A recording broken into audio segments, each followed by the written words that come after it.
السلام علیکم، کیسے ہیں آپ سب؟ ٹھیک ہیں؟ ناول لمسِ جنون کے نیکسٹ ایپیسوڈ کو سٹارٹ کرتے ہیں۔ تو ٹھیک ہے، پھر تم اپنی بہن کو رخصت کر دو تاکہ یہ روز کی کچ کچ ختم ہو جائے۔ کیسے رخصت کر دوں؟ ابھی تو اس کی پڑھائی مکمل نہیں ہوئی۔ آپ کو جلدی کس بات کی ہے؟ مجھے تو یہ سمجھ میں نہیں آ رہی۔ رومان، اب میرا کا رخصت کر دینا ہی بہتر ہے۔ اور رہی بات پڑھائی کی، تو میری شاہ سے بات ہو چکی ہے۔ وہ شادی کے بعد بھی میرا کی پڑھائی پر کوئی پابندی عائد نہیں کرے گا۔ میرا اپنی مرضی سے جتنا چاہے اور جب تک چاہے پڑھ سکتی ہے۔ گڈ، ویری گڈ امی جان۔ جب آپ سارے فیصلے کر چکی ہیں، سب کچھ ڈن ہے، تو پھر تو بات کی کوئی گنجائش ہی نہیں بچتی۔ رومانشا غصے سے قدم اٹھاتا ہوا اپنے کمرے کی جانب بڑھ گیا۔ روم کے اندر جاتے ہی اس نے روم کا دروازہ ٹھک کر کے بند کر دیا۔ روم کا دروازہ اتنی زور سے اس نے مارا تھا کہ اندر بیٹھی ہوئی میرب بیڈ سے اچھل کر کھڑی ہو گئی۔ رومانشا نے اندر آتے ہی اپنا غصہ اتارنے کے لیے سامنے پڑی ہوئی شیشے کی ٹیبل کو زور سے پاؤں مارا۔ رومانشا کا غصہ دیکھ کر میرب ڈر سے سمیٹی ہوئی ایک سائیڈ پر کھڑی ہوئی تھی۔ یہ سب کچھ تمہاری وجہ سے ہو رہا ہے۔ سارے فساد کی جڑ تم ہو۔ تمہاری وجہ سے میری بہن کی زندگی بھی خراب ہو گئی ہے۔ رومانشا نے میرب کے سر پر ہاتھ رکھ پیچھے سے بالوں کو پکڑ کر کھینچتے ہوئے کہا۔ اچانک یوں بال کھینچنے سے میرب کی آنکھوں میں آنسو آ گئے تھے۔ میرب کو تو لگ رہا تھا کہ آج اس کے بال شاہ نے جڑ سے ہی اکھاڑ دینے ہیں۔ شاہ پلیز چھوڑیں، مجھے درد ہو رہا ہے۔ ہونے دو درد۔ جو درد تم دونوں بہن بھائیوں کی وجہ سے ہم دونوں بہن بھائی فیس کر رہے ہیں، اس کا حساب تمہارا باپ دے گا۔ شاہ، آپ کے ہاتھ سے خون نکل رہا ہے۔ میرب رومانشا کے ہاتھ سے نکلتے ہوئے خون کو دیکھ کر تڑپ کر بولی تھی۔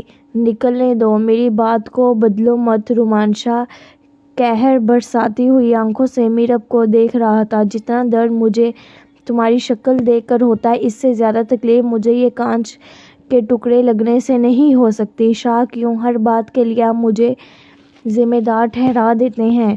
ہاں، میں نے آپ سے پیار کیا ہو گئی مجھ سے غلطی۔ آپ کو حاصل کرنے کے لیے میں نے اپنی جان لینی چاہیے ہوگی مجھ سے غلطی، مگر اس سے آگے میں نے کچھ نہیں کیا۔ میرا کو اغوا کر کے لے جانا اور اسے نکاح کرنا یا آپ کا زبردستی مجھ سے نکاح کروانا، اس سب میں میرا کوئی ہاتھ نہیں ہے۔ تو پلیز آپ مجھے ہر بات کے لیے قصوروار ٹھہرانا بند کریں۔ وہ درد سے روتی ہوئی بول رہی تھی۔ تم جتنی مرضی دلیلیں دے لو، مگر سچ یہی ہے کہ نہ تمہاری نظر مجھ پر پڑتی اور نہ تم اپنی جان لینے والا ڈرامہ کرتی۔ یہ سب کر کے تم نے مجھے تو حاصل کر لیا، مگر میری بہن کی زندگی میں اپنے گھٹیا بھائی کو شامل کر کے تم نے میرے بہن کی زندگی بھی خراب کر دی۔ شاہ، بس کر دیں پلیز، اللہ کا واسطہ ہے، بس کر دیں۔ حد ہوتی ہے غصے کی۔ کس بات کا بدلہ لے رہے ہیں؟ میں نے آپ سے محبت کی، اس کا بدلہ لے رہے ہیں؟ ایسا کیا گناہ کر دیا ہے میں نے جو آپ مجھے معاف نہیں کر سکتے؟ مجھ سے زبان درازی مت کرو۔ رومانشا میرب کے جبڑے کو اپنے ہاتھ سے زور سے پکڑ کر کھڑا تھا۔ آپ ایک کام کریں، میرا گلا ہی دبا دیں۔ میرب رومانشا کا ہاتھ اپنے منہ سے ہٹاتے ہوئے غصے سے بول رہی تھی۔ میرا بس چلے تو میں تمہارا گلا بھی دبا دوں، بس آپ کا ہے مجھ پر، آپ دبا دیں میرا گلا۔ روز روز کی اذیتوں سے جان چھوٹ جائے گی۔ میں نے تو آپ کو خود پر سارے بس اور حق دیے ہوئے ہیں۔ اگر آپ کے ہاتھوں سے مروں گی تو میرے لیے یہ بھی شرف کی بات ہوگی۔ نہیں دیکھی جاتی آپ کی آنکھوں میں اپنے لیے اتنی نفرت۔ آج میرب کے صبر کا پیمانہ بھی چھلک گیا تھا۔ وہ رومانشا کے ہاتھوں کو پکڑ کر اپنی گردن پر رکھ کر دبانے کو کہہ رہی تھی۔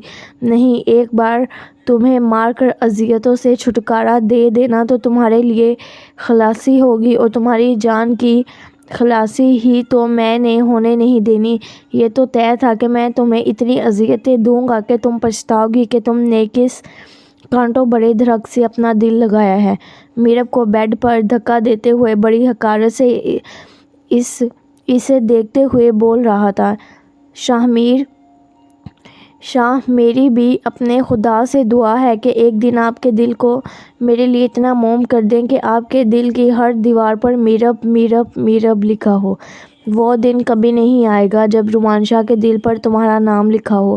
آئے گا شاہ، وہ دن ضرور آئے گا۔ مجھے یقین ہے کہ میرا رب میری محبت اور میرے آنسوں کو رائگوں میرا خدا میری محبت اور میرے آنسوں کو رائگوں نہیں دینے دے گا۔ وہ رب جو اپنے بندے سے 70 ماؤں جتنا پیار کرتا ہے، وہ کیسے میری طرف کو نہیں دیکھے گا۔ ایک دن آپ کی نفرت میری سچی اور کھڑی محبت کے سامنے گھٹنے ٹیکے لگے گی۔ ایک دن آئے گا کہ جب آپ کی آنکھیں صرف میرب کو دیکھنا چاہیں گی۔ ایک دن آئے گا کہ آپ کے کان صرف میرب کو سننا چاہیں گے۔ ایک دن آئے گا کہ میرا لمس آپ کا جنون بن جائے گا۔ مگر میری بھی اپنے خدا سے دعا ہے کہ اس دن میں آپ کے پاس نہ رہوں۔ آپ بھی تڑپیں میری محبت کے لیے جس طرح میں تڑپ رہی ہوں۔ آپ کی محبت کے لیے اور میرے حصے میں آپ کی نفرت آ رہی ہے تو آپ کے حصے میں میری جدائی آنی چاہیے۔ میرب اتنے درد اور طیش سے یہ لفظ بول رہی تھی کہ رومان شاہ کے جسم میں ایک جھرجھری سی اٹھی تھی۔ اپنی بکواس بند کرو، تم رہی اتنی پیر بابا جو یوں بددعائیں دے رہی ہو۔ پیر بابا نہیں ہوں مگر ایک انسان ضرور ہوں۔ میرا یقین ہے کہ میرا رب دعائیں اور بددعائیں سنتا ہے۔ وہ روتے ہوئے اپنی ہتھیلیوں کو رگڑ کر بے دردی سے اپنے آنسو صاف کر رہی تھی۔ اتنی جلدی دعائیں اور بددعاؤں پر اتر آئی ہو؟ تمہیں تو بہت عشق تھا نا رومان شاہ سے، کہاں گیا تمہارا عشق؟ لگتا ہے بھوت آہستہ آہستہ اترنا شروع ہو گیا ہے۔ میرب کی حالت دیکھ کر رومان شاہ کا لہجہ تھوڑا نرم پڑ گیا تھا۔ اب بھی عشق ہے مگر آپ کے کڑوے الفاظ مجھ سے سنے نہیں جاتے۔ وہ روتے ہوئے اٹھ کر اپنا دوپٹہ بیڈ سے کھینچتے ہوئے گلے میں ڈال کر روم سے باہر جانے لگی تھی۔ کہاں جا رہی ہو؟ مرنے جا رہی ہوں۔ بعد میں مر لینا، پہلے میرے لیے کچھ کھانے کو لے کر آؤ۔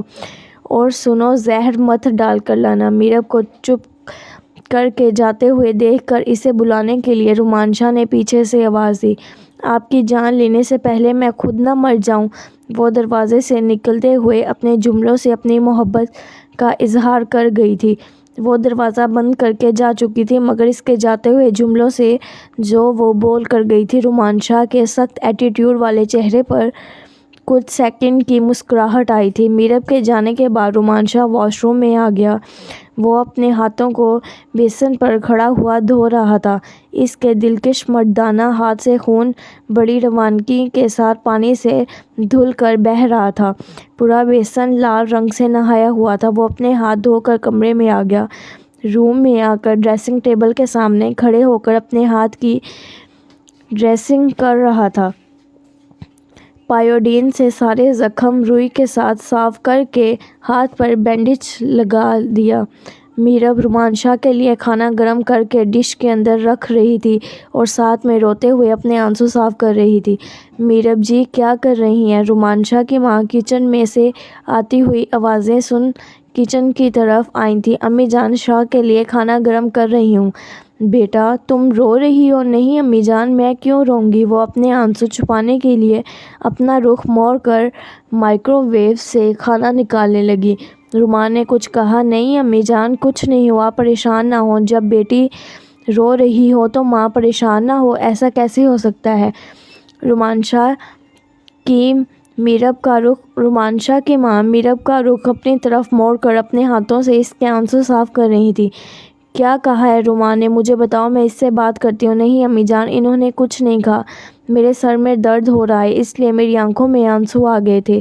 تم بھی اس اکڑو کے ساتھ کھانا کھا لینا اور ٹیبلٹ بھی کھا لینا، میں مرحا کے ساتھ کھا لوں گی۔ جی وہ صرف اتنا ہی بول سکی تھی۔ اس گلے میں آنسو اٹکے ہوئے تھے، وہ آنسو نہیں دکھانا چاہتی تھی۔ وہ ٹرے اٹھا کر جلدی رومان شاہ کی نظروں سے اوجھل ہو گئی۔ رومان شاہ کی ماں کی تجربہ کار آنکھوں سے میرب اپنے آنسو چھپانے کے باوجود بھی وہ دیکھ چکی تھی۔ رومان کب تک تم اس لڑکی کو